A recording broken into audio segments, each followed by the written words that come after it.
ನಂತರ ಕೇಂದ್ರ ಸಚಿವ ಪ್ರಹ್ಲಾದ್ ಜೋಶಿ ಕೋಲಾರ ಜಿಲ್ಲೆಯ ಬಂಗಾರುಪೇಟೆ ತಾಲೂಕಿನ ಭಾರತ್ ಗೋಲ್ಡ್ ಮೈನ್ ಲಿಮಿಟೆಡ್ ಸಂಸ್ಥೆಗೆ ಸೇರಿದ ಸುಮಾರು 12,000 ಎಕರೆ ಭೂಮಿ ಪೈಕಿ 3,200 ಎಕರೆ ಪ್ರದೇಶವನ್ನು ಕೈಗಾರಿಕೆಗಳ ಅಭಿವೃದ್ಧಿಗೆ ನೀಡುವ ಕುರಿತು ಚರ್ಚಿಸಲಾಗಿದೆ.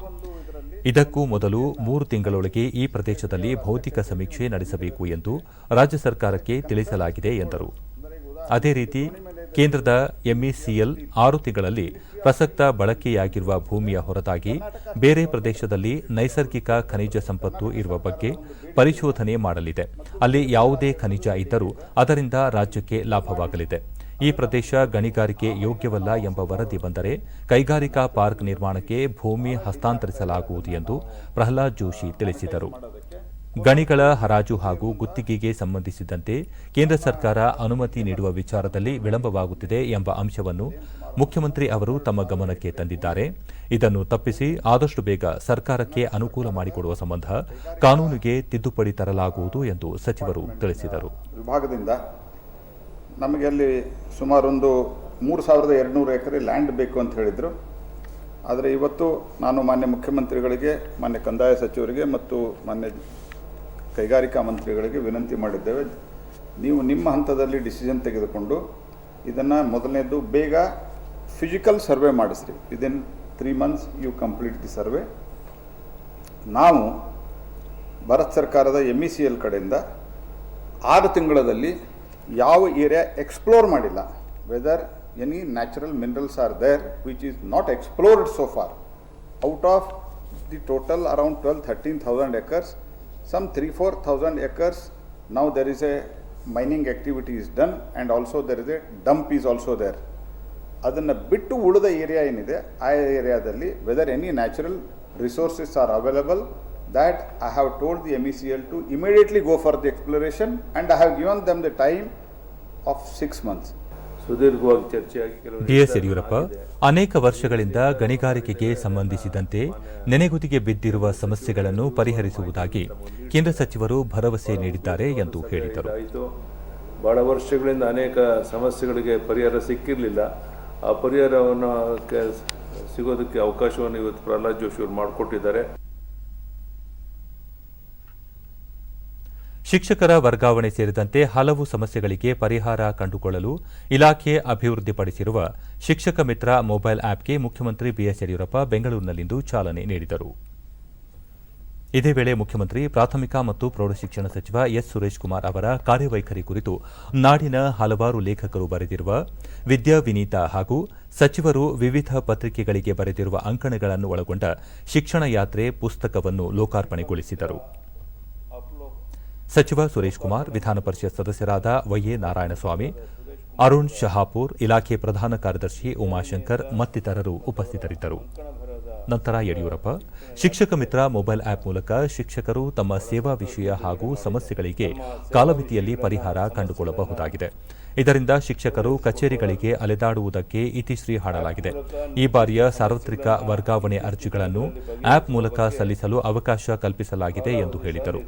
ಶಿಕ್ಷಣ ಇಲಾಖೆ ಕೈಗೊಂಡಿರುವ ಹಲವಾರು ಕ್ರಮಗಳಿಂದಾಗಿ ವಿದ್ಯಾರ್ಥಿಗಳು ಸರ್ಕಾರಿ ಶಾಲೆಗಳಿಗೆ ಹೆಚ್ಚಿನ ಸಂಖ್ಯೆಯಲ್ಲಿ ದಾಖಲಾಗುತ್ತಿರುವುದು ಉತ್ತಮ ಬೆಳವಣಿಗೆಯಾಗಿದೆ.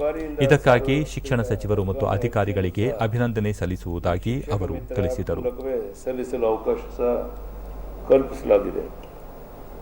ಶಿಕ್ಷಣ ಸಚಿವ ಶ್ರೀ ಎಸ್ ಸುರೇಶ್ ಕುಮಾರ್ ಅವರ ಕುರಿತು ನಾಡಿನ ಹಲವಾರು ಲೇಖಕರು ಬರೆದಿರುವ ವಿಮರ್ಶಾ ಕೃತಿ ವಿದ್ಯಾವಿನೀತ, ಶಿಕ್ಷಣ ಸಚಿವರಾದ ನಂತರ ಇಲಾಖೆಯ ಕುರಿತು ಆಯಾ ಸಂದರ್ಭದಲ್ಲಿ ತಾವು ನಾಡಿನ ವಿವಿಧ ಪತ್ರಿಕೆಗಳಿಗೆ ಬರೆದ ಲೇಖನಗಳ ಸಂಗ್ರಹ ಶಿಕ್ಷಣ ಯಾತ್ರೆ ಪುಸ್ತಕದ ಲೇಖನಗಳು ಸಹ ಶಿಕ್ಷಕರಿಗೆ, ಪೋಷಕರಿಗೆ, ನಾಡಿನ ಜನರಿಗೆ, ವಿಶೇಷವಾಗಿ ವಿದ್ಯಾರ್ಥಿಗಳಿಗೆ ಮಾರ್ಗದರ್ಶಿಯಾಗಿದೆ. ಸರ್ಕಾರ ಶಿಕ್ಷಣ ಇಲಾಖೆಯಲ್ಲಿ ತೆಗೆದುಕೊಂಡ ಅನೇಕ ಕ್ರಮಗಳಿಂದ ಅನೇಕ ಮಕ್ಕಳು ಖಾಸಗಿ ಶಾಲೆಗಳಿಂದ ಸರ್ಕಾರಿ ಶಾಲೆಗಳಿಗೆ ಬರಲು ಇಚ್ಛಿಸ್ತಾ ಇರುವಂಥದ್ದು, ಹೆಚ್ಚು ಸಂಖ್ಯೆಯಲ್ಲಿ ಸರ್ಕಾರಿ ಶಾಲೆಗಳಲ್ಲಿ ದಾಖಲು ಮಾಡಿಕೊಳ್ತಾ ಇರುವಂಥದ್ದು ಇದು ಒಳ್ಳೆಯ ಒಂದು ಬೆಳವಣಿಗೆ. ಅದಕ್ಕೆ ಸುರೇಶ್ ಕುಮಾರ್ ಅವರಿಗೆ ನಾನು ವಿಶೇಷವಾಗಿ ಇಲಾಖೆಯ ಎಲ್ಲ ಹಿರಿಯ ಅಧಿಕಾರಿಗಳಿಗೆ ಅಭಿನಂದನೆಯನ್ನು ಸಲ್ಲಿಸುತ್ತೇನೆ. ಸಚಿವ ಸುರೇಶ್ ಕುಮಾರ್ ಶಿಕ್ಷಕರ ವರ್ಗಾವಣೆ ಅತ್ಯಂತ ಪಾರದರ್ಶಕ ಹಾಗೂ ಶಿಕ್ಷಕ ಸ್ನೇಹಿಯಾಗಿ ನಡೆಯಲು ಪ್ರತ್ಯೇಕ ಕಾನೂನನ್ನು ಜಾರಿಗೆ ತರಲಾಗಿದ್ದು ಸೆಪ್ಟೆಂಬರ್ನಿಂದ ವರ್ಗಾವಣೆ ಪ್ರಕ್ರಿಯೆ ಪ್ರಾರಂಭವಾಗಲಿದೆ ಎಂದರು. ಯಡಿಯೂರಪ್ಪನವರಿಗೆ ನಾನು ನೀಡ್ತೀನಿ, ಅವರಿಗೆ ಅರ್ಪಿಸ್ತೀನಿ. ಯಾಕಂದ್ರೆ ಶಿಕ್ಷಣ ಇಲಾಖೆಯಲ್ಲಿ ಈ ಟ್ರಾನ್ಸ್ಫರ್ದೇ ಬಹಳ ಒಂದು ದೊಡ್ಡ ಸಮಸ್ಯೆ ಇದ್ದಿದ್ದು. ಅದಕ್ಕೆ ಎಲ್ಲರ ಸಹಾಯದಿಂದ ನಾವು ಒಂದು ಶಿಕ್ಷಕ ಸ್ನೇಹಿ ಪಾರದರ್ಶಕ ಶಿಕ್ಷಕರ ವರ್ಗಾವಣೆಯ ಒಂದು ಕಾನೂನನ್ನು ಕೂಡ ಇವತ್ತು ತಂದಿದ್ದೀವಿ.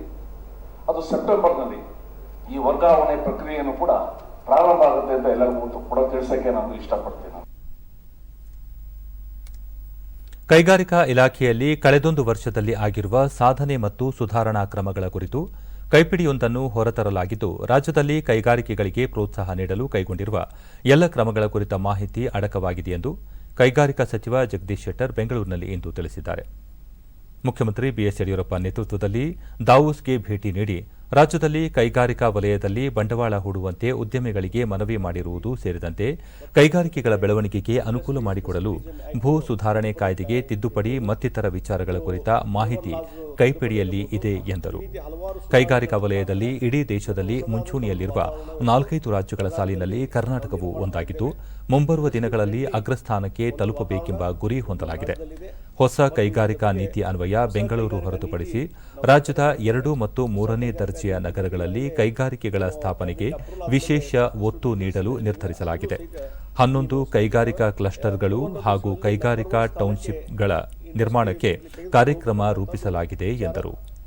ಕೈಗಾರಿಕೆಗಳ ಸ್ಥಾಪನೆಗಾಗಿ ತಮ್ಮ ಭೂಮಿಯನ್ನು ನೀಡಿರುವ ರೈತರಿಗೆ ಕಾಲಮಿತಿಯೊಳಗೆ ಸೂಕ್ತ ಪರಿಹಾರ ನೀಡಲು ನಿರ್ಧರಿಸಲಾಗಿದೆ. ಲಾಕ್ಡೌನ್ ಸಂದರ್ಭದಲ್ಲೂ ಕೈಗಾರಿಕಾ ವಲಯಕ್ಕೆ ಹೆಚ್ಚಿನ ಬಂಡವಾಳ ಹರಿದು ಬಂದಿದೆ. ನಾಳೆ ಕೋಲಾರಕ್ಕೆ ಭೇಟಿ ನೀಡಲಿದ್ದು, ಭಾರತ್ ಗೋಲ್ಡ್ ಮೈನ್ಸ್ ಲಿಮಿಟೆಡ್ಗೆ ಸೇರಿದ 3,200 ಎಕರೆ ಜಮೀನನ್ನು ರಾಜ್ಯ ಸರ್ಕಾರಕ್ಕೆ ಹಸ್ತಾಂತರಿಸುವಂತೆ ಕೇಂದ್ರ ಸರ್ಕಾರವನ್ನು ಕೋರಲಾಗಿದೆ. ಜಮೀನು ದೊರೆತರೆ ಆ ಪ್ರದೇಶದಲ್ಲಿ ಕೈಗಾರಿಕೆಗಳು ತಲೆ ಎತ್ತಲು ಅಗತ್ಯ ಕ್ರಮ ಕೈಗೊಳ್ಳಲಾಗುವುದು ಎಂದು ಜಗದೀಶ್ ಶೆಟ್ಟರ್ ತಿಳಿಸಿದರು.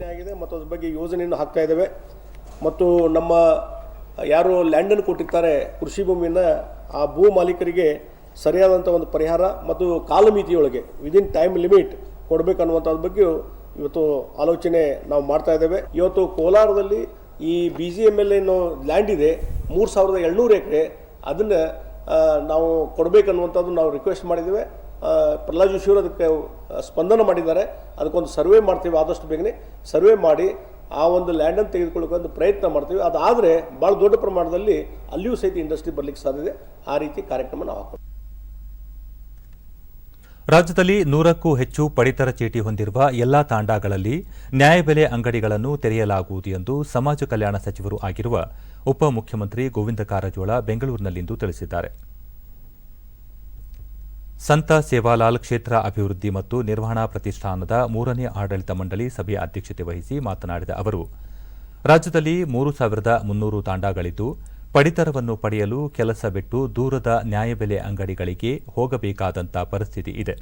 ಇದನ್ನು ತಪ್ಪಿಸಲು ತಾಂಡಾಗಳಲ್ಲೇ ನ್ಯಾಯಬೆಲೆ ಅಂಗಡಿ ತೆರೆಯಲು ಲಂಬಾಣಿ ಸಮುದಾಯದವರಿಗೆ ಪರವಾನಗಿ ನೀಡಲಾಗುವುದು ಎಂದು ಹೇಳಿದರು.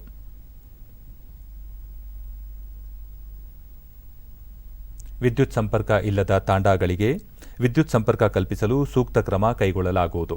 ತಾಂಡಾಗಳನ್ನು ಕಂದಾಯ ಗ್ರಾಮಗಳನ್ನಾಗಿ ಪರಿವರ್ತಿಸಲು ನಿರ್ಧರಿಸಿದ್ದು, ಇದಕ್ಕೆ ಸಂಬಂಧಿಸಿದಂತೆ ಪ್ರಸ್ತಾವನೆ ಸಿದ್ಧಪಡಿಸಿ ಸರ್ಕಾರಕ್ಕೆ ಸಲ್ಲಿಸಲು ನಿಗಮದ ಅಧಿಕಾರಿಗಳಿಗೆ ಅವರು ಸೂಚಿಸಿದರು. ಶಿಕ್ಷಣ ಇಲಾಖೆ ಜಾರಿಗೆ ತಂದಿರುವ ಶಿಕ್ಷಕ ಮಿತ್ರ, ಶಿಕ್ಷಣವಾಣಿ ಮತ್ತು ಪರಿವರ್ತನಾ ಎಂಬ ವಿನೂತನ ಸೇವೆಗಳಿಗೆ ಪ್ರಾಥಮಿಕ ಮತ್ತು ಪ್ರೌಢಶಿಕ್ಷಣ ಸಚಿವ ಎಸ್. ಸುರೇಶ್ ಕುಮಾರ್ ಬೆಂಗಳೂರಿನಲ್ಲಿ ಇಂದು ಚಾಲನೆ ನೀಡಿದರು. ವಿಧಾನ ಪರಿಷತ್ ಸದಸ್ಯ ವೈಎ ನಾರಾಯಣಸ್ವಾಮಿ, ಶಿಕ್ಷಣ ಇಲಾಖೆಯ ಪ್ರಧಾನ ಕಾರ್ಯದರ್ಶಿ ಉಮಾಶಂಕರ್ ಮತ್ತಿತರರು ಉಪಸ್ಥಿತರಿದ್ದರು. ನಂತರ ಸಚಿವ ಸುರೇಶ್ ಕುಮಾರ್, ಶಿಕ್ಷಣ ಇಲಾಖೆಗೆ ಈ ವರ್ಷ ಸವಾಲಿನ ವರ್ಷವಾಗಿದ್ದು, ನೆರೆ ಹಾಗೂ ಕೋವಿಡ್ನಂತಹ ಸಮಸ್ಯೆಗಳು ಎದುರಾಗಿವೆ. ಇಂಥ ಸಂದರ್ಭದಲ್ಲೂ ಎಸ್ಎಸ್ಎಲ್ಸಿ ಪರೀಕ್ಷೆಯನ್ನು ಸುಸೂತ್ರವಾಗಿ ನಡೆಸಲಾಗಿದ್ದು, ಇದಕ್ಕೆ ಕಾರಣರಾದ ಶಿಕ್ಷಕ ವೃಂದಕ್ಕೆ ಅಭಿನಂದನೆ ಸಲ್ಲಿಸುವುದಾಗಿ ತಿಳಿಸಿದರು. ಜೆಇಇ ಹಾಗೂ ನೀಟ್ ಪರೀಕ್ಷೆಗಳು ಸಹ ಸವಾಲಾಗಿದ್ದು, ಅವುಗಳನ್ನು ಯಶಸ್ವಿಯಾಗಿ ನಡೆಸಬೇಕಿದೆ. ಕೊರೋನಾ ಬಿಕ್ಕಟ್ಟಿನ ನಡುವೆಯೂ ವಿದ್ಯಾರ್ಥಿಗಳು ಸರ್ಕಾರಿ ಶಾಲೆಗಳಿಗೆ ಹೆಚ್ಚಿನ ಸಂಖ್ಯೆಯಲ್ಲಿ ದಾಖಲಾಗುತ್ತಿದ್ದಾರೆ. ಅವರ ಭವಿಷ್ಯವನ್ನು ಉಜ್ವಲಗೊಳಿಸಲು ಶಿಕ್ಷಕ ಸಮುದಾಯ ಶ್ರಮಿಸಬೇಕು. ತೀವ್ರ ಆರ್ಥಿಕ ಸಂಕಷ್ಟಕ್ಕೆ ಗುರಿಯಾಗಿರುವ ಖಾಸಗಿ ಅನುದಾನ ರಹಿತ ಶಾಲಾ ಶಿಕ್ಷಕರಿಗೆ ಸಹಾಯ ಮಾಡುವ ನಿಟ್ಟಿನಲ್ಲಿ ಪ್ರಯತ್ನಗಳು ಮುಂದುವರೆದಿವೆ ಎಂದರು. ಎಷ್ಟೇ ಮಾರ್ಗಗಳನ್ನ ಹುಡುಕಿ ನನ್ನ ಸ್ನೇಹಿತರ ಜೊತೆ ಚರ್ಚೆ ಮಾಡಿದ್ರು ಕೂಡ ಖಾಸಗಿ ಅನುದಾನ ರಹಿತ ಶಿಕ್ಷಕರಿಗೆ ನೀವು ಈ 5 ತಿಂಗಳಲ್ಲಿ ಯಾರಿಗೆ ಸಂಬಳವೇ ಬಂದಿಲ್ಲ ಅವ್ರಿಗೆ ನಾವೇನು ಕೂಡ ಮಾಡಕ್ ಆಗಿಲ್ಲ. ನಾವು ಏನೇನೋ ಸರ್ಕಸ್ ಮಾಡ್ತಾ ಇದ್ದೀವಿ. ಶಿಕ್ಷಕರು ತರಕಾರಿ ಮಾರಕ್ಕೆ ಹೋಗಿರೋದು ಕೇಳಿ ಬಹಳ ದುಃಖ ಆಗ್ತದೆ. ಶಿಕ್ಷಕರು ನರೇಗಾಗಿ ಕಾರ್ಯ ಮಾಡಕ್ ಹೋಗಿರೋದು ಕೇಳಿದ್ರೆ ಬಹಳ ದುಃಖ ಆಗುತ್ತೆ. ನಾವೇನೋ ಸಹಾಯ ಮಾಡೋಣ ಅಂತ ನಮ್ಮ ಪ್ರಧಾನ ಕಾರ್ಯದರ್ಶಿಗಳು, ಆಯುಕ್ತರು, ವಿಧಾನ ಪರಿಷತ್ ಸದಸ್ಯರ ಜೊತೆ ನಾನು ಚರ್ಚೆ ಮಾಡಿದ್ದೀನಿ. ಆ ಸಂಖ್ಯೆ ಬಹಳ ದೊಡ್ಡದಿದೆ. ನಮಗೆ ಸಂಖ್ಯೆನೇ ಸರಿಯಾಗಿ ಸಿಗ್ತಾ ಇಲ್ಲ. ಕೆಲವರು 2 ಲಕ್ಷ ಹೇಳ್ತಾರೆ, ಕೆಲವು 2.5 ಲಕ್ಷ ಹೇಳ್ತಾರೆ, ಕೆಲವು 3 ಲಕ್ಷ ಹೇಳ್ತಾರೆ. ಜೊತೆಗೆ ಆ ಸಪೋರ್ಟಿಂಗ್ ಸ್ಟಾಫ್ ಅಂತ ಒಂದಿದೆ, ಅದ್ರದ್ದು ಕೂಡ ಸಂಖ್ಯೆ ಬಹಳ ಇದೆ. ರಾಜ್ಯದಲ್ಲಿಂದು ಹೊಸದಾಗಿ 8,960 ಕೋವಿಡ್ ಪ್ರಕರಣಗಳು ದೃಢಪಟ್ಟಿದ್ದು, ಇದರೊಂದಿಗೆ ಒಟ್ಟು ಸೋಂಕು ಪ್ರಕರಣಗಳ ಸಂಖ್ಯೆ 3,18,752ಕ್ಕೆ ಏರಿಕೆಯಾಗಿದೆ. 7,464 ಮಂದಿ ಆಸ್ಪತ್ರೆಯಿಂದ ಬಿಡುಗಡೆಯಾಗಿದ್ದು, ಇದುವರೆಗೂ ಗುಣಮುಖಗೊಂಡವರ ಸಂಖ್ಯೆ 2,27,018ಕ್ಕೆ ತಲುಪಿದೆ. ಇಂದು 136 ಮಂದಿ ಸಾವನ್ನಪ್ಪಿದ್ದು, ಮೃತಪಟ್ಟವರ ಸಂಖ್ಯೆ 5,368ಕ್ಕೆ ಏರಿದೆ. ಸದ್ಯ ರಾಜ್ಯದಲ್ಲಿ 86,347 ಸಕ್ರಿಯ ಪ್ರಕರಣಗಳು ಇವೆ. 754 ಮಂದಿ ರಾಜ್ಯದ ವಿವಿಧ ಆಸ್ಪತ್ರೆಗಳಲ್ಲಿ ತೀವ್ರ ನಿಗಾ ಘಟಕದಲ್ಲಿ ಚಿಕಿತ್ಸೆ ಪಡೆಯುತ್ತಿದ್ದಾರೆ. ಇಂದು 64,226 ಮಂದಿಗೆ ಪರೀಕ್ಷೆ ನಡೆಸಿದ್ದು, ಇದುವರೆಗೂ 27,13,034 ಮಂದಿಗೆ ಕೊರೋನಾ ಪರೀಕ್ಷೆ ನಡೆಸಲಾಗಿದೆ ಎಂದು ಆರೋಗ್ಯ ಮತ್ತು ಕುಟುಂಬ ಕಲ್ಯಾಣ ಇಲಾಖೆ ತಿಳಿಸಿದೆ. ಬೆಂಗಳೂರಿನಲ್ಲಿಂದು 2,771 ಮಂದಿಗೆ ಸೋಂಕು ತಗುಲಿದ್ದು, ಒಟ್ಟು ಸೋಂಕು ಪ್ರಕರಣಗಳ ಸಂಖ್ಯೆ 1,21,449ಕ್ಕೆ ಏರಿಕೆಯಾಗಿದೆ. ಇಂದು 2,148 ಮಂದಿ ಆಸ್ಪತ್ರೆಯಿಂದ ಬಿಡುಗಡೆಯಾಗಿದ್ದು, ಇದುವರೆಗೂ ಬಿಡುಗಡೆಯಾದವರ ಸಂಖ್ಯೆ 83,041ಕ್ಕೆ ಏರಿಕೆಯಾಗಿದೆ. ಸದ್ಯ 36,521 ಸಕ್ರಿಯ ಪ್ರಕರಣಗಳು ಇವೆ. ರಾಜ್ಯದ ವಿವಿಧ ಜಿಲ್ಲೆಗಳಲ್ಲಿ ದೃಢಪಟ್ಟ ಪ್ರಕರಣಗಳ ವಿವರ ಇಂತಿದೆ.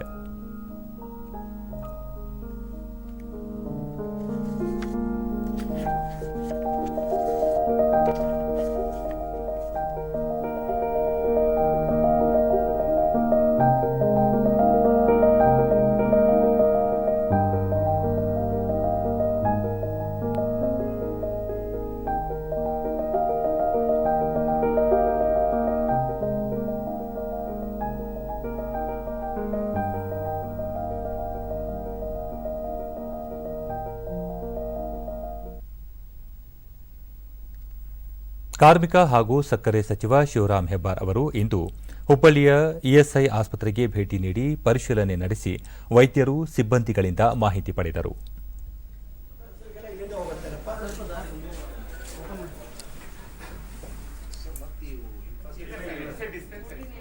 ಬಳಿಕ ಮಾಧ್ಯಮಗಳೊಂದಿಗೆ ಅವರು, ರಾಜ್ಯದಲ್ಲಿ ಈಗಾಗಲೇ 150 ನೂತನ ವೈದ್ಯರ ನೇಮಕ ಮಾಡಲಾಗಿದ್ದು, ಈ ಪೈಕಿ 11 ವೈದ್ಯರನ್ನು ಹುಬ್ಬಳ್ಳಿ ಇಎಸ್ಐ ಆಸ್ಪತ್ರೆ ಸೇವೆಗೆ ನಿಯೋಜಿಸಲಾಗಿದೆ.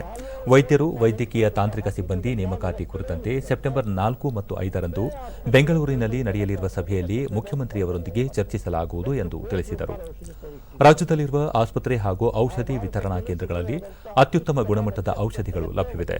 ಇದಕ್ಕಾಗಿ ಸರ್ಕಾರ ವಾರ್ಷಿಕ 450 ಕೋಟಿ ರೂಪಾಯಿ ಖರ್ಚು ಮಾಡುತ್ತಿದೆ. ರಾಜ್ಯದ ಇಎಸ್ಐ ಆಸ್ಪತ್ರೆಗಳಲ್ಲಿನ ಸಮಸ್ಯೆಗಳನ್ನು ಬಗೆಹರಿಸುವ ನಿಟ್ಟಿನಲ್ಲಿ ಸುಮಾರು 21 ಜಿಲ್ಲೆಗಳಿಗೆ ಭೇಟಿ ನೀಡಲಾಗಿದೆ ಎಂದು ತಿಳಿಸಿದರು. ವೇತನವೂ ಸರ್ಕಾರದ್ದೇ, ಆರೋಗ್ಯ ಇಲಾಖೆ ಕೊಡ್ತಕ್ಕಂಥ ಇವು ವೇತನವೂ ಕೂಡ ಸರ್ಕಾರದ್ದೇ. ನಮ್ಮ ಮೂಲಭೂತ ಉದ್ದೇಶ, ನಮ್ಮ ಸರ್ಕಾರದ ಮೂಲಭೂತ ಉದ್ದೇಶ ಬಡವರಿಗೆ ನಿಶ್ಚಿತ ಸಮಯದಲ್ಲಿ ಬೇಕಾದಂಥ ಮೂಲಭೂತ ಸೌಕರ್ಯಗಳು, ಔಷಧಿಗಳು ಸಿಗಬೇಕು ಇದು ನಮ್ಮ ಉದ್ದೇಶ. ಮೈಸೂರು ಜಿಲ್ಲೆ ನಂಜನಗೂಡಿನ ಮೃತ ವೈದ್ಯಾಧಿಕಾರಿ ಡಾಕ್ಟರ್ ಎಸ್ಆರ್ ನಾಗೇಂದ್ರ ಅವರ ನಿವಾಸಕ್ಕೆ ಜಿಲ್ಲಾ ಉಸ್ತುವಾರಿ ಸಚಿವರಾದ ಎಸ್ಟಿ ಸೋಮಶೇಖರ್ ಇಂದು ಭೇಟಿ ನೀಡಿ ಅವರ ಕುಟುಂಬದವರಿಗೆ ಪರಿಹಾರ ಧನ ವಿತರಿಸಿದರು. ಮೈಸೂರಿನ ಆಲನಹಳ್ಳಿ ಬಡಾವಣೆಯಲ್ಲಿರುವ ನಿವಾಸದಲ್ಲಿ ಡಾಕ್ಟರ್ ಎಸ್ಆರ್ ನಾಗೇಂದ್ರ ಕುಟುಂಬಸ್ಥರಿಗೆ 50 ಲಕ್ಷ ರೂಪಾಯಿಯ ಚೆಕ್ ನೀಡಿ ಸಾಂತ್ವನ ಹೇಳಿದರು. ಈ ವೇಳೆ ಸಂಸದ ಪ್ರತಾಪ್ ಸಿಂಹ, ಶಾಸಕ ರಾಮದಾಸ್, ಜಿಲ್ಲಾಧಿಕಾರಿ ಅಭಿರಾಮ್ ಜಿ ಶಂಕರ್ ಸೇರಿದಂತೆ ಹಲವರು ಉಪಸ್ಥಿತರಿದ್ದರು. ಬಳಿಕ ಎಸ್ಟಿ ಸೋಮಶೇಖರ್ ಸರ್ಕಾರದ ವತಿಯಿಂದ 50 ಲಕ್ಷ ರೂಪಾಯಿ ಚೆಕ್ ನೀಡಲಾಗಿದೆ. ಮೃತ ಅಧಿಕಾರಿ ಅವರ ಪತ್ನಿಗೆ ಸಿ ದರ್ಜೆಯ ಉದ್ಯೋಗ ನೀಡಲು ಮುಂದಾಗಿದ್ದು, ಅವರು ಉಪನ್ಯಾಸಕಿ ಉದ್ಯೋಗ ಕೋರಿದ್ದಾರೆ. ಈ ಬಗ್ಗೆ ಮುಖ್ಯಮಂತ್ರಿಗಳೊಂದಿಗೆ ಚರ್ಚಿಸಿ ಅಂತಿಮ ನಿರ್ಧಾರ ಕೈಗೊಳ್ಳಲಾಗುವುದು. ನಾಗೇಂದ್ರ ಅವರ ಸಾವಿನ ಕುರಿತು ಪ್ರಾದೇಶಿಕ ಆಯುಕ್ತರು 7 ದಿನಗಳೊಳಗೆ ವರದಿ ನೀಡಲಿದ್ದಾರೆ ಎಂದು ತಿಳಿಸಿದರು. ತನಿಖೆ ಪೊಲೀಸ್ ಡಿಪಾರ್ಟ್ಮೆಂಟ್ದು ಅದನ್ನು FIR ಆಗಿದೆ, ಅದ್ರ ಒಂದು ಕಡೆ ಇದೆ. ಜಿಲ್ಲಾ ಇವರು ಡಿವಿಷನಲ್ ಕಮಿಷನರ್ ಅವರು ಪ್ರಕಾಶ್ ರವರು ಈಗ ತನಿಖೆ ಸ್ಟಾರ್ಟ್ ಮಾಡಿದ್ದಾರೆ. ಅವರಿಗೆ 7 ಡೇಸ್ ಟೈಮ್ ಕೊಟ್ಟಿದ್ದಾರೆ ಮುಖ್ಯಮಂತ್ರಿಗಳು. ಆ 7 ಡೇಸ್ ಒಳಗಡೆ ಮುಖ್ಯಮಂತ್ರಿಗಳಿಗೆ ಅದನ್ನು ತನಿಖೆ ಏನಿದೆ ಅಂತೇಳಿ ರಿಪೋರ್ಟನ್ನು ಮುಖ್ಯಮಂತ್ರಿಗಳಿಗೆ ಅದನ್ನು ಕೊಡ್ತಾರೆ. ಕೊರೋನಾ ಬಿಕ್ಕಟ್ಟಿನ ಹಿನ್ನೆಲೆಯಲ್ಲಿ ಕೌಟುಂಬಿಕ ಕಲಹ, ವಾಹನ ಅಪಘಾತ ಪರಿಹಾರ, ಹಣಕಾಸು ಸಂಸ್ಥೆಗಳಿಗೆ ಸಂಬಂಧಿಸಿದ ವ್ಯಾಜ್ಯಗಳು ಸೇರಿದಂತೆ ಇತರೆ ಸಣ್ಣಪುಟ್ಟ ಪ್ರಕರಣಗಳನ್ನು ರಾಜಿ ಸಂಧಾನದ ಮೂಲಕ ಪರಿಹರಿಸಲು ಸೆಪ್ಟೆಂಬರ್ 19ರಂದು ಈ ಲೋಕ್ ಅದಾಲತ್ ನಡೆಸಲು ಕರ್ನಾಟಕ ಕಾನೂನು ಸೇವೆಗಳ ಪ್ರಾಧಿಕಾರ ನಿರ್ಧರಿಸಿದೆ. ಪ್ರಾಧಿಕಾರದ ಮುಖ್ಯಸ್ಥರೂ ಆಗಿರುವ ಹೈಕೋರ್ಟ್ ಮುಖ್ಯ ನ್ಯಾಯಮೂರ್ತಿ ಎಎಸ್ ಓಕಾ ಅವರ ನಿರ್ದೇಶನದಂತೆ ವರ್ಚುವಲ್ ವೇದಿಕೆಯ ಮೂಲಕ ವ್ಯಾಜ್ಯಗಳನ್ನು ಇತ್ಯರ್ಥಪಡಿಸಿ ಸೂಕ್ತ ಪರಿಹಾರ ಒದಗಿಸಲು ತೀರ್ಮಾನಿಸಲಾಗಿದೆ ಎಂದು ಪ್ರಾಧಿಕಾರದ ಕಾರ್ಯನಿರ್ವಾಹಕ ಅಧ್ಯಕ್ಷ ನ್ಯಾಯಮೂರ್ತಿ ಅರವಿಂದ್ ಕುಮಾರ್ ಬೆಂಗಳೂರಿನಲ್ಲಿ ಇಂದು ತಿಳಿಸಿದರು. ಪ್ರಾಧಿಕಾರ ಜಾಲತಾಣದ ಮೂಲಕ ಲಿಂಕ್ಗಳನ್ನು ಹಂಚಿಕೊಳ್ಳಲಾಗುವುದು. ಸಾರ್ವಜನಿಕರು ತಮ್ಮ ಮೊಬೈಲ್ ಮೂಲಕ ಈ ಲಿಂಕ್ಗಳನ್ನು ಸಂಪರ್ಕಿಸಿ ತಮ್ಮ ದೂರು ದುಮ್ಮಾನಗಳನ್ನು ಲೋಕ್ ಅದಾಲತ್ ನ್ಯಾಯಮೂರ್ತಿಗಳಿಗೆ ನೇರವಾಗಿ ತಿಳಿಸಬಹುದಾಗಿದೆ. ಇಲ್ಲವೇ ವಕೀಲರ ಮುಖಾಂತರವೂ ವಾದ ಮಂಡಿಸಬಹುದಾಗಿದೆ ಎಂದು ಅವರು ತಿಳಿಸಿದರು. ಇದನ್ನ ಆದಷ್ಟು ಮಾಡಬೇಕು ಅಂತ ಹೇಳಿ ಈ ಲೋಕ ಅದಾಲತಲ್ಲಿ ಸೆಟ್ಲ್ ಮಾಡಬೇಕು. ಯಾರೇ ಲಿಟಿಗೇಂಟು ವ್ಯಾಜ್ಯ ಇರುತ್ತೆ ಅವರು ಕೋರ್ಟಿಗೆ ಬರಬೇಕಾಗಿಲ್ಲ ಅಥವಾ ಲೀಗಲ್ ಸರ್ವಿಸ್ ಅಥಾರಿಟಿಗೆ ಬರಬೇಕಾಗಿಲ್ಲ. ಅವರು ತಮ್ಮ ಮನೆಯಲ್ಲಿ ಅಥವಾ ತಮ್ಮ ಕಚೇರಿ ಅಥವಾ ತಮ್ಮ ವಕೀಲರ ಕಚೇರಿಯಲ್ಲಿ ಕೂತ್ಕೊಂಡು ಇದನ್ನು ಡೀಟೇಲ್ಸ್ನ ಕನ್ಸಿಲಿಯೇಷನಲ್ಲಿ ಪಾರ್ಟಿಸಿಪೇಟ್ ಮಾಡ್ಬೋದು ಮತ್ತು ವಕೀಲರಿಗೂ ಅವರ ಅಧಿಕಾರನ ಕೊಟ್ಟು ಅವರೇ ಸೆಟ್ಲ್ಮೆಂಟ್ ಮಾಡ್ಕೊಳ್ಳೋದಕ್ಕೂ ಹೇಳಿ ಅವ್ರ ಮುಖಾಂತರನೂ ಸೆಟ್ಲ್ಮೆಂಟ್ ಮಾಡ್ಕೋಬೋದು. ಕರ್ನಾಟಕ ಕಾನೂನು ಸೇವೆಗಳ ಪ್ರಾಧಿಕಾರ ವತಿಯಿಂದ ಈ ಕಾರ್ಯಕ್ರಮನ ಹಮ್ಮಿಕೊಂಡಿದ್ದೀವಿ ಮತ್ತು ಇದು ಹೈಕೋರ್ಟ್ನ ಕಾನೂನು ಸೇವೆಗಳ ಸಮಿತಿ ಅಧ್ಯಕ್ಷ ನ್ಯಾಯಮೂರ್ತಿ ಅಲೋಕ್ ಆರಾಧ್ಯ ಕೋವಿಡ್ ಹಿನ್ನೆಲೆಯಲ್ಲಿ ಸಾರ್ವಜನಿಕರು ಲೋಕ್ ಅದಾಲತ್ ನ್ಯಾಯಾಲಯಗಳಿಗೆ ಬರಲು ಸಾಧ್ಯವಾಗುತ್ತಿಲ್ಲ. ಇಂತಹ ಬಿಕ್ಕಟ್ಟಿನ ಸಂದರ್ಭದಲ್ಲಿ ಸಾರ್ವಜನಿಕರಿಗೆ ಈ ಲೋಕ್ ಅದಾಲತ್ ಸೌಲಭ್ಯವನ್ನು ಸದ್ಬಳಕೆ ಮಾಡಿಕೊಳ್ಳಬೇಕು ಎಂದು ಮನವಿ ಮಾಡಿದರು. ಕಾನೂನು ನೆರವಿಗೆ ನಾವು ಅವಕಾಶ ಮಾಡಿಕೊಡ್ಬೇಕು ಅಂತ ಹೇಳಿ ಈ ಕಾರ್ಯಕ್ರಮನ ಹಮ್ಮಿಕೊಂಡಿದ್ದೀವಿ. The litigant public and the advocates are eagerly waiting for early disposal of their cases through alternative dispute resolution mechanism. Therefore, there is a need to adopt the alternative method to settle the cases in Lok Adalat where people are not compelled to gather, yet the matters are decided with mutual consent and in an amicable manner. In this regard, Karnataka State Legal Services Authority has prepared a standard operating procedure to organize e-Lok Adalat in order to settle those cases which are fit for settlement before the courts. ಮುಂದಿನ 3ರಿಂದ 6 ತಿಂಗಳೊಳಗೆ ರಾಷ್ಟ್ರೀಯ digital ಆರೋಗ್ಯ ಯೋಜನೆ ದೇಶದಾದ್ಯಂತ ಜಾರಿಯಾಗಲಿದೆ ಎಂದು ಕೇಂದ್ರ ಆರೋಗ್ಯ ಮತ್ತು ಕುಟುಂಬ ಕಲ್ಯಾಣ ಸಚಿವ ಡಾ ಹರ್ಷವರ್ಧನ್ ತಿಳಿಸಿದ್ದಾರೆ. ಆರೋಗ್ಯ ಸೇವೆಗಳ ಕುರಿತು ಸಂವಾದ ಕಾರ್ಯಕ್ರಮದಲ್ಲಿ ಪಾಲ್ಗೊಂಡಿದ್ದ ಅವರು ಪ್ರಧಾನಿ ನರೇಂದ್ರ ಮೋದಿ ಅವರು ಸ್ವಾತಂತ್ರ್ಯೋತ್ಸವ ಭಾಷಣದಲ್ಲಿ ಪ್ರಕಟಿಸಿರುವ ರಾಷ್ಟ್ರೀಯ ಡಿಜಿಟಲ್ ಆರೋಗ್ಯ ಯೋಜನೆ ಸದ್ಯ 6 ಕೇಂದ್ರಾಡಳಿತ ಪ್ರದೇಶಗಳಲ್ಲಿ ಜಾರಿಗೆ ಬಂದಿದೆ. ನೋಂದಣಿ ಕಾರ್ಯಕ್ರಮ ಚಾಲ್ತಿಯಲ್ಲಿದೆ ಎಂದು ತಿಳಿಸಿದರು. ಈ ಯೋಜನೆಯಿಂದ ದೇಶದ ಯಾವುದೇ ಮೂಲೆಯಲ್ಲಿರುವ ಜನರೂ ಸಹ ಟೆಲಿಮೆಡಿಸಿನ್ ಸೇವೆಯ ಮೂಲಕ ತುರ್ತು ಆರೋಗ್ಯ ಸೇವೆ ಪಡೆದುಕೊಳ್ಳುವ ಸೌಲಭ್ಯ ದೊರೆಯಲಿದೆ ಎಂದು ತಿಳಿಸಿದರು. स्वास्थ्य के अधिकारियों के साथ साथ आपके जैसे दूरदर्शी और जमीन पर काम करने वाले नेता के लगातार मार्गदर्शन और सुपरविजन की आवश्यकता होगी. प्रधानमंत्री जी ने टीबी को भारत से 2025 तक जड़ से समाप्त करने के लिए निर्णय लिया है, संकल्प लिया है, स्वप्न देखा है. सारी दुनिया 2030 तक कोशिश कर रही है, हम 2025 तक कोशिश कर रहे हैं और इस स्वप्न को साकार करने के लिए मध्य प्रदेश जैसे बड़े प्रदेशों की सरकारों के और अधिकारियों के बहुत बड़े सहयोग की हम सब लोगों को आवश्यकता है. ಕೇಂದ್ರ ಸರ್ಕಾರದ ಯೋಜನೆಗಳಲ್ಲಿ ಒಂದಾದ ಮುದ್ರಾ ಯೋಜನೆಯಿಂದಾಗಿ ಹಲವರು ಸ್ವಂತ ಉದ್ಯೋಗ ಆರಂಭಿಸಲು ಸಹಕಾರಿಯಾಗಿದೆ. ಹಾಸನ ಜಿಲ್ಲೆಯ ಲತಾ ಮೊದಲು ಜನ್ಧನ್ ಖಾತೆ ತೆರೆದು ಆನಂತರ ಬ್ಯಾಂಕ್ನಿಂದ ಮುದ್ರಾ ಯೋಜನೆಯಡಿ ಸಾಲ ಪಡೆದು ಪುಸ್ತಕ ಅಂಗಡಿ ಆರಂಭಿಸಿ ಯಶಸ್ವಿಯಾಗಿ ವ್ಯಾಪಾರ ವಹಿವಾಟು ನಡೆಸುತ್ತಿದ್ದಾರೆ. ಡಿಡಿ ನ್ಯೂಸ್ನೊಂದಿಗೆ ಲತಾ, ಈ ಮೊದಲು ಮುದ್ರಾ ಯೋಜನೆಯಡಿ 50,000 ಸಾಲ ಪಡೆದು ವ್ಯಾಪಾರ ಆರಂಭಿಸಿದೆವು. ಆದರೆ ಲಾಕ್ಡೌನ್ ನಂತರ ವ್ಯಾಪಾರ ಕುಂಠಿತವಾಗಿತ್ತು. ಇದೀಗ ಬ್ಯಾಂಕ್ನಿಂದ 10,000 ರೂಪಾಯಿ ಖಾತೆಗೆ ಜಮೆಯಾಗಿದೆ. ಇದರಿಂದ ವ್ಯಾಪಾರಕ್ಕೆ ಹೆಚ್ಚು ಅನುಕೂಲವಾಗಿದೆ ಎಂದರು. ಕೆನರಾ ಬ್ಯಾಂಕ್ ಪ್ರಾದೇಶಿಕ ಕಚೇರಿ ಸಹಾಯಕ ನಿರ್ವಾಹಕ ಜಗದೀಶ್, ಕೊರೋನಾದಿಂದಾಗಿ ಸಂಕಷ್ಟಕ್ಕೀಡಾಗಿದ್ದ ವ್ಯಾಪಾರಿಗಳಿಗೆ ನೆರವಾಗಲು ಜನ್ಧನ್ ಹಾಗೂ ಕಿಸಾನ್ ಸಮ್ಮಾನ್ ಯೋಜನೆಯ ಮೂಲಕ ಬ್ಯಾಂಕ್ ಖಾತೆಗೆ ನೇರವಾಗಿ ಹಣವನ್ನು ಜಮೆ ಮಾಡಲಾಗುತ್ತಿದೆ. ಸಣ್ಣ ಉದ್ಯಮಗಳನ್ನು ಪ್ರೋತ್ಸಾಹಿಸಲು ಬ್ಯಾಂಕ್ನಿಂದ ಸಾಲ ನೀಡಲಾಗುತ್ತಿದೆ ಎಂದರು. ಫಲಾನುಭವಿಗಳಿಗಾಗಿ ಸುಮಾರು ಒಂದು ಸ್ಕೀಮ್ಗಳು ತಂದಿದ್ದೀವಿ. ಒಂದು 3 ತಿಂಗಳು ನಾವು ಅವರ ಇನ್ಸ್ಟಾಲ್ಮೆಂಟ್ ಕಟ್ಟೋದಕ್ಕೆ ನಾವು ಪರ್ಮಿಟ್ ಮಾಡಿದ್ದೀವಿ. ಅಂದರೆ 3 ತಿಂಗಳು ಆದಮೇಲೆ ಕಟ್ಬೋದು ಅಂತ. ಫೆಬ್ರವರಿ ತನಕ ಯಾರು ಅಪ್ಡೇಟ್ ಕಟ್ಟಿರ್ತಾರೆ, ಮಾರ್ಚ್, ಏಪ್ರಿಲ್, ಮೇ ಈ 3 ಇನ್ಸ್ಟಾಲ್ಮೆಂಟನ್ನು ನಾವು ಅವ್ರಿಗೆ ಪೋಸ್ಟ್ಪೋನೆಂಟ್ ಅಂತ ಮಾಡ್ಬಿಟ್ಟು ಕೊಟ್ಟಿದ್ದೀವಿ. ಸೊ ಆ 3 ತಿಂಗಳಿಗೆ ನಾವೇನು ಅವ್ರಿಗೆ ಬಡ್ಡಿ ಆಗಲಿ ಏನಾಗೋದಿಲ್ಲ, ಜಸ್ಟ್ ಪೋಸ್ಟ್ಪೋನ್ಮೆಂಟ್ ಅಂತ ಮಾಡ್ತೀವಿ. ಬೆಂಗಳೂರಿನ ಮಹಾಲಕ್ಷ್ಮಿ ಬಡಾವಣೆಯ ಬೋವೆಪಾಳ್ಯದಲ್ಲಿ ಬಿಬಿಎಂಪಿ ವತಿಯಿಂದ ನಿರ್ಮಿಸಲಾಗಿರುವ ಶ್ರೀ ಜಯಚಾಮರಾಜೇಂದ್ರ ಒಡೆಯರ್ ಬ್ಯಾಡ್ಮಿಂಟನ್ ಕೋರ್ಟ್ ಅನ್ನು ಕೇಂದ್ರ ರಾಸಾಯನಿಕ ಮತ್ತು ರಸಗೊಬ್ಬರ ಖಾತೆ ಸಚಿವ ಡಿವಿ ಸದಾನಂದಗೌಡ ಇಂದು ಉದ್ಘಾಟಿಸಿದರು. ಈ ಸಂದರ್ಭದಲ್ಲಿ ಸಚಿವ ಕೆ ಗೋಪಾಲಯ್ಯ ಮತ್ತಿತರ ಮುಖಂಡರು ಉಪಸ್ಥಿತರಿದ್ದರು. ಬಳಿಕ ಅವರು ಕೊರೋನಾ ಮಹಾಮಾರಿ ಬಿಕ್ಕಟ್ಟಿನ ನಡುವೆಯೂ ರಾಜ್ಯದಲ್ಲಿ ಅಭಿವೃದ್ಧಿ ಕಾರ್ಯಗಳು ಮುಂದುವರಿಯುತ್ತಿವೆ. ಕೊರೋನಾ ಪರಿಸ್ಥಿತಿ ಹಿನ್ನೆಲೆಯಲ್ಲಿ ಜನರು ಎಲ್ಲ ರೀತಿಯ ಮುನ್ನೆಚ್ಚರಿಕೆ ಕ್ರಮಗಳನ್ನು ಕೈಗೊಂಡು ಆರೋಗ್ಯ ರಕ್ಷಣೆಗೆ ವಿಶೇಷ ಗಮನ ಹರಿಸಬೇಕು ಎಂದು ಮನವಿ ಮಾಡಿದರು. ಇಡೀ ವಿಶ್ವದಲ್ಲೇ ಭಾರತ ಎಲ್ಲ ರಂಗಗಳಲ್ಲಿ ಯಶಸ್ವಿಯಾಗಿ ಮುನ್ನಡೆಯುತ್ತಿದ್ದು, ದೇಶದಲ್ಲಿ 60% ಯುವ ಸಮೂಹ ಇದ್ದು, ಅವರ ದೈಹಿಕ ಸಾಮರ್ಥ್ಯ ವೃದ್ಧಿಗೆ ಮತ್ತು ಆರೋಗ್ಯಕ್ಕಾಗಿ ಕ್ರೀಡೆಗೆ ವಿಶೇಷ ಆದ್ಯತೆ ನೀಡಬೇಕಾಗಿದೆ ಎಂದರು. ರಾಮನಗರ ಜಿಲ್ಲೆ ಮಾಗಡಿ ತಾಲೂಕಿನ ಮಂಚನಬೆಲೆ ಜಲಾಶಯಕ್ಕೆ ಜಿಲ್ಲಾ ಉಸ್ತುವಾರಿ ಸಚಿವರೂ ಆದ ಉಪಮುಖ್ಯಮಂತ್ರಿ ಡಾ ಸಿಎನ್ ಅಶ್ವತ್ಥನಾರಾಯಣ ಬಾಗೀನ ಅರ್ಪಿಸಿದರು.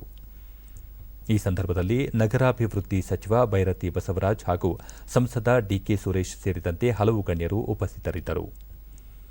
ಜಿಲ್ಲೆಯಲ್ಲಿ ಉತ್ತಮ ಮಳೆಯಾಗಿದ್ದು, ಜಲಾಶಯ ತುಂಬಿರುವ ಹಿನ್ನೆಲೆ ಇಂದು ಬಾಗೀನ ಅರ್ಪಿಸಲಾಯಿತು.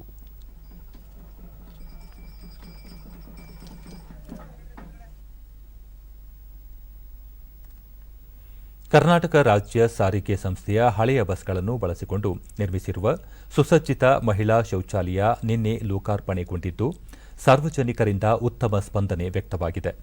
ಸಾರ್ವಜನಿಕ ಸ್ಥಳಗಳಲ್ಲಿ ಸ್ವಚ್ಛತೆ ಹಾಗೂ ಸುರಕ್ಷತೆ ಆದ್ಯತೆ ನೀಡುವ ನಿಟ್ಟಿನಲ್ಲಿ ಬೆಂಗಳೂರು ಅಂತಾರಾಷ್ಟೀಯ ವಿಮಾನ ನಿಲ್ದಾಣ ಪ್ರಾಧಿಕಾರದ ಸಹಯೋಗದಲ್ಲಿ ನಿರ್ಮಿಸಿರುವ ವಿನೂತನ ಸ್ತ್ರೀ ಶೌಚಾಲಯದಲ್ಲಿ ಮಗುವಿಗೆ ಹಾಲುಣಿಸುವ ಸ್ಥಳ, ಸ್ಯಾನಿಟರಿ ನ್ಯಾಪ್ಕಿನ್ ವೆಂಡಿಂಗ್ ಮಷಿನ್, ಮಗುವಿಗೆ ಡೈಪರ್ ಬದಲಿಸುವ ಸ್ಥಳ, ಭಾರತೀಯ ಮತ್ತು ವಿದೇಶಿ ಮಾದರಿಯ ಶೌಚಾಲಯಗಳನ್ನು ಹೊಂದಿದೆ. ಶೌಚಾಲಯದಲ್ಲಿ ಸಂಪೂರ್ಣ ಸೌರ ವಿದ್ಯುತ್ ಅಳವಡಿಸಲಾಗಿದೆ. ಮುಂಬರುವ ದಿನಗಳಲ್ಲಿ ರಾಜ್ಯದ ಎಲ್ಲಾ ಸಾರಿಗೆ ಸಂಸ್ಥೆ ನಿಲ್ದಾಣಗಳಲ್ಲಿ ಸ್ತ್ರೀ ಶೌಚಾಲಯ ಅಳವಡಿಸುವ ಯೋಜನೆ ಸಂಸ್ಥೆ ಹೊಂದಿದ್ದು, ಸಾರ್ವಜನಿಕರು ಇದರ ಸಮರ್ಪಕ ಬಳಕೆಯೊಂದಿಗೆ ಸ್ವಚ್ಛತೆ ಕಾಪಾಡುವುದು ನಿಗಮದ ಆಶಯವಾಗಿದೆ.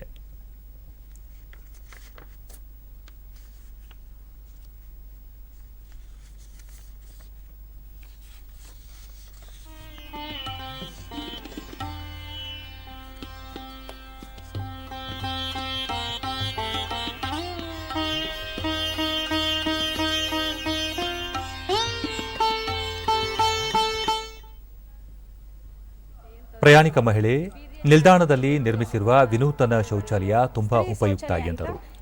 ಸಿಬ್ಬಂದಿ ನೇತ್ರ ಮಹಿಳೆಯರ ಸುರಕ್ಷತೆ ದೃಷ್ಟಿಯಿಂದ ಸಾರಿಗೆ ಸಂಸ್ಥೆ ನಿರ್ಮಿಸಿರುವ ವಿನೂತನ ಸ್ತ್ರೀ ಶೌಚಾಲಯವು ಮಹಿಳೆಯರಿಗೆ ತುಂಬಾ ಸಹಕಾರಿಯಾಗಲಿದೆ ಎಂದರು.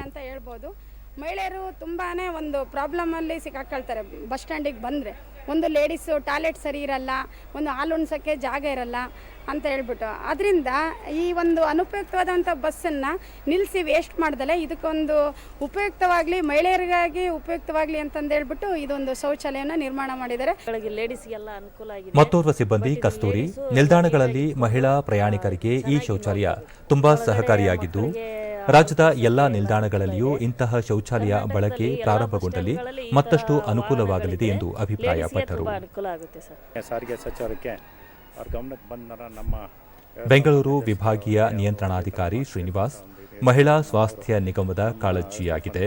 ಅತಿ ಹೆಚ್ಚು ಒಂದು ಶ್ರಮ ಜಿಲ್ಲೆಗಳಲ್ಲಿ ಸ್ವಚ್ಛತೆ ಕಾಪಾಡುವುದು ಹಾಗೂ ಮಹಿಳೆಯರ ಸುರಕ್ಷತೆಗೆ ಆದ್ಯತೆ ನೀಡುವ ಧ್ಯೇಯದೊಂದಿಗೆ ರಾಜ್ಯದಲ್ಲಿ ಪ್ರಥಮ ಬಾರಿಗೆ ಹಳೆಯ ಬಸ್ಸುಗಳನ್ನು ಸುಸಜ್ಜಿತ ಸ್ತ್ರೀ ಶೌಚಾಲಯವನ್ನಾಗಿ ವಿನ್ಯಾಸಗೊಳಿಸಿದ್ದು, ಮುಂಬರುವ ದಿನಗಳಲ್ಲಿ ರಾಜ್ಯದ ಎಲ್ಲಾ ನಿಲ್ದಾಣಗಳಲ್ಲಿ ಈ ಶೌಚಾಲಯವನ್ನು ಅಳವಡಿಸುವ ಯೋಜನೆ ಹೊಂದಲಾಗಿದೆ ಎಂದರು. ಹಿರಿಯ ಅಧಿಕಾರಿಗಳು ಹಾಕೊಂಡಿದ್ದಾರೆ. ಮುಂಬರುವ ಬಿಹಾರ ವಿಧಾನಸಭೆ ಚುನಾವಣೆಯನ್ನು ಮುಂದೂಡಲು ಸರ್ವೋಚ್ಚ ನ್ಯಾಯಾಲಯ ಇಂದು ನಿರಾಕರಿಸಿದೆ. ಕೋವಿಡ್-19 ಸಾಂಕ್ರಾಮಿಕದ ಹಿನ್ನೆಲೆಯಲ್ಲಿ ಬಿಹಾರದ ಚುನಾವಣೆ ಮುಂದೂಡಲು ಕೇಂದ್ರ ಚುನಾವಣಾ ಆಯೋಗಕ್ಕೆ ನಿರ್ದೇಶನ ನೀಡಬೇಕೆಂದು ಕೋರಿ ಸಲ್ಲಿಸಲಾಗಿದ್ದ ಸಾರ್ವಜನಿಕ ಹಿತಾಸಕ್ತಿ ಅರ್ಜಿಯನ್ನು ತಿರಸ್ಕರಿಸಿದ ನ್ಯಾಯಮೂರ್ತಿ ಅಶೋಕ್ ಭೂಷಣ್ ನೇತೃತ್ವದ ಪೀಠ, ಚುನಾವಣೆ ಮುಂದೂಡಲು ಕೋವಿಡ್-19 ಬಲವಾದ ಕಾರಣವಲ್ಲ, ಚುನಾವಣಾ ಆಯೋಗ ಎಲ್ಲ ರೀತಿಯ ಮುನ್ನೆಚ್ಚರಿಕೆಗಳೊಂದಿಗೆ ಚುನಾವಣೆ ನಡೆಸಲಿದೆ ಎಂದು ಅಭಿಪ್ರಾಯಪಟ್ಟಿತು. ಚುನಾವಣೆ ನಡೆಸುವ ಮುಖ್ಯ ಚುನಾವಣಾ ಆಯುಕ್ತರ ಅಧಿಕಾರದಲ್ಲಿ ಹಸ್ತಕ್ಷೇಪ ಮಾಡಲು ನಿರಾಕರಿಸಿತು. ರಾಷ್ಟ್ರೀಯ ಕ್ರೀಡಾ ಪ್ರಶಸ್ತಿ ಪ್ರದಾನ ಸಮಾರಂಭ ನಾಳೆ ನಡೆಯಲಿದೆ. ದೇಶದಲ್ಲಿ ಆಗಸ್ಟ್ 29ರಂದು ರಾಷ್ಟ್ರೀಯ ಕ್ರೀಡಾ ದಿನವನ್ನು ಆಚರಿಸಲಾಗುತ್ತದೆ. ಪ್ರತಿ ವರ್ಷ ಈ ದಿನದಂದು ರಾಷ್ಟ್ರೀಯ ಕ್ರೀಡಾ ಪುರಸ್ಕಾರಗಳನ್ನು ಪ್ರದಾನ ಮಾಡಲಾಗುತ್ತದೆ. ಈ ಬಾರಿ ಕೋವಿಡ್-19 ಸಾಂಕ್ರಾಮಿಕದ ಹಿನ್ನೆಲೆಯಲ್ಲಿ ವರ್ಚುವಲ್ ಸಮಾರಂಭ ಆಯೋಜಿಸಲಾಗಿದೆ. ಈ ಕುರಿತು ಮಾಹಿತಿ ನೀಡಿರುವ ಕೇಂದ್ರ ಕ್ರೀಡಾ ಸಚಿವ ಕಿರಣ್ ರಿಜಿಜು, ರಾಷ್ಟ್ರೀಯ ಕ್ರೀಡಾ ದಿನದಂದೇ ಕ್ರೀಡಾ ಪ್ರಶಸ್ತಿಗಳನ್ನು ಪ್ರದಾನ ಮಾಡಲಾಗುತ್ತಿದೆ. ಇದರಲ್ಲಿ ರಾಷ್ಟ್ರಪತಿಗಳು ಭಾಗಿಯಾಗಲಿದ್ದಾರೆ ಎಂದು ತಿಳಿಸಿದರು. ಕ್ರೀಡಾ ಸಚಿವಾಲಯ ಇತ್ತೀಚೆಗೆ ಆಯೋಜಿಸಿದ ದೃಢ ಭಾರತದ ಸ್ವಾತಂತ್ರ್ಯ ಓಟದಲ್ಲಿ 15 ಲಕ್ಷಕ್ಕೂ ಅಧಿಕ ಮಂದಿ ಪಾಲ್ಗೊಂಡಿದ್ದರು ಎಂದು ಹೇಳಿದರು. Involving Rashtrapati ji, there are lots of protocols involved when it is a ceremony involving the President of India. People have already participated in the freedom run, Fit India freedom run. So these are something which I can tell you a sign of new India, Fit India. ಇನ್ನು ಹವಾವರ್ತಮಾನ. ರಾಜ್ಯದ ಕರಾವಳಿ ಹಾಗೂ ದಕ್ಷಿಣ ಒಳನಾಡಿನಲ್ಲಿ ನೈಋತ್ಯ ಮುಂಗಾರು ದುರ್ಬಲ.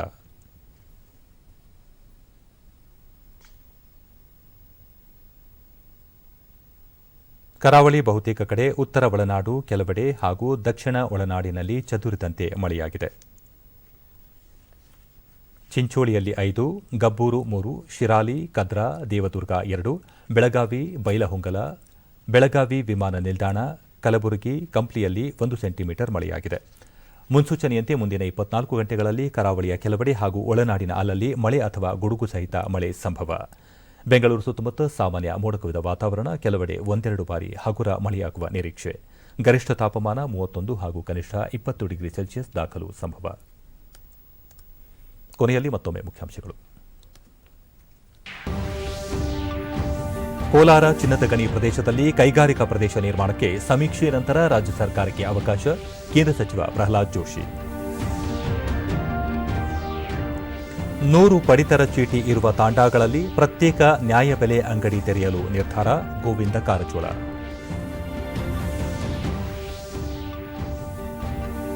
September 19ರಂದು ಈ ಲೋಕ ಅದಾಲತ್ ರಾಜಿ ಸಂಧಾನದ ಮೂಲಕ ಅಪಘಾತ ಪರಿಹಾರ, ಕೌಟುಂಬಿಕ ಕಲಹ ಸೇರಿ ಇತರ ವ್ಯಾಜ್ಯಗಳಿಗೆ ಸೂಕ್ತ ಪರಿಹಾರ ಯತ್ನ, ನ್ಯಾಯಮೂರ್ತಿ ಅರವಿಂದ್ ಕುಮಾರ್. ನಾಳೆ ರಾಷ್ಟ್ರೀಯ ಕ್ರೀಡಾ ದಿನ, ಖೇಲ್ ರತ್ನ ಸೇರಿ ಅತ್ಯುನ್ನತ ಕ್ರೀಡಾ ಪುರಸ್ಕಾರ ಪ್ರದಾನ, ಕಿರಣ್ ರಿಜಿಜು. ಇಲ್ಲಿಗೆ ಇಂದಿನ ವಾರ್ತಾ ಪ್ರಸಾರ ಮುಕ್ತಾಯವಾಯಿತು. ಸತ್ಯ ಸಮರ್ಥ ಸಂಪೂರ್ಣ ಸುದ್ದಿಗಾಗಿ ವೀಕ್ಷಿಸಿ ಚಂದನ ವಾರ್ತೆ. ನಮ್ಮ ಮುಂದಿನ ವಾರ್ತಾ ಪ್ರಸಾರ ನಾಳೆ ಬೆಳಗ್ಗೆ 11 ಗಂಟೆಗೆ ಡಿಡಿ ಚಂದನದಲ್ಲಿ. ನಮಸ್ಕಾರ.